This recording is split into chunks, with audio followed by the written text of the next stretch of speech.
अगर धर्मेंद्र प्रधान सैटरडे तक रिजाइन नहीं करना चाहते, I want to announce this that मैं खुद कई सारे स्टेट्स में जाऊंगा, कई सारी सिटीज में जाऊंगा और वहां पर हम प्रोटेस्ट करेंगे। कॉकरोच जनता पार्टी की तरफ से डिमांड करेंगे कि धर्मेंद्र प्रधान को रिजाइन करना चाहिए। કોકરોચ જનતા પાર્ટી જે એવું કહેવાય કે સોશિયલ મીડિયા પર ખૂબ સક્રિય અને ફટાફટ ફોલોઅર્સ વધ્યા, બહુ જ બધા લોકોએ કોકરોચ જનતા પાર્ટીમાં પોતાનું સમર્થન આપ્યું, પણ જ્યારે ગ્રાઉન્ડ પર આવવાની વાત આવી ત્યારે શું થયું? એટલે જ્યારે જંતર મંતર પર કોકરોચ જનતા પાર્ટીના સમર્થકો ભેગા થયા પછી શું થયું? કંઈ પરિણામ મળ્યું? તો ચળવળની શરૂઆત અને પહેલો કાર્યક્રમ એ વિરોધ પ્રદર્શનનો જંતર મંતર પર થયો. શનિવારે કાર્યક્રમ થયો, એના પછી સાંજ સુધીમાં અભિજીત દીપકે અલગ અલગ પ્રતિક્રિયા આપી.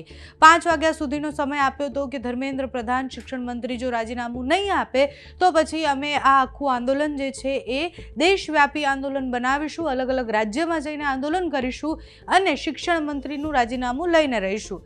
ગઈકાલે અભિજીત દીપકે પોતાના સોશિયલ મીડિયા પર એક વિડીયો મૂક્યો. વિડીયો મૂકીને એવું કહ્યું કે તમે જેટલા પણ લોકો ભેગા થયા એ ખૂબ સારી રીતના બધાએ વિરોધ પ્રદર્શન કર્યો અને કોઈને પણ જાનહાનિ ન થાય કે પછી આક્રમકતાથી નહીં, પણ મુદ્દા સાથેનો એ વિરોધ પ્રદર્શન હતો અને મને ગમ્યું અહીંયાના યુવાનો જે રીતના ભેગા થયા. એમણે ફરી એકવાર એવું કહ્યું છે કે ફરી એકવાર આપણે લાખોની સંખ્યામાં ભેગું થવાનું છે અને અલગ અલગ રાજ્ય ફરવાનો રોડમેપ એમણે સોશિયલ મીડિયા પર મૂકી દીધો છે. અભિજીત દીપકે કહ્યું છે કે હવે હું અલગ અલગ રાજ્યમાં ફરી અને વિરોધ પ્રદર્શન કરવાનો છું અને એનો ટૂંક જ સમયમાં આખી લિસ્ટ આપી દેશે કે કઈ કઈ જગ્યાએ વિરોધ પ્રદર્શન થશે. પણ અભિજીત દીપકે યુવાનોને કહ્યું છે કે લાખોની સંખ્યામાં ભેગું થવાનું છે. મુદ્દો એક જ છે કે શિક્ષણ મંત્રી રાજીનામું આપે. તો અભિજીત દીપકે ગઈકાલે જે વિડીયો મૂક્યો છે એમાં શું સંકેત છે, આંદોલન કેટલું મજબૂત થઈ શકે છે તે સાંભળો.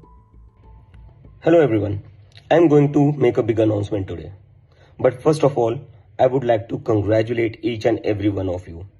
कल जो आप लोगों ने जंतर मंतर पूरा भर दिया था, दैट वाज हिस्टोरिक. इतना बड़ा प्रोटेस्ट हुआ एकदम पीसफुली और एकदम democratically, so that deserves a big praise. So congratulations to each one and you all must be proud of it. And now coming to the announcement, मैंने कल कहा था कि अगर धर्मेंद्र प्रधान जो हमारे एजुकेशन मिनिस्टर है वो सैटरडे तक रिजाइन नहीं करते हैं तो हमें इस मूवमेंट को बड़ा बनाना पड़ेगा. So in going in that direction, अगर धर्मेंद्र प्रधान सैटरडे तक रिजाइन नहीं करना चाहते, I want to announce this that मैं खुद कई सारे स्टेट्स में जाऊंगा, कई सारी सिटीज में जाऊंगा और वहां पर हम प्रोटेस्ट करेंगे.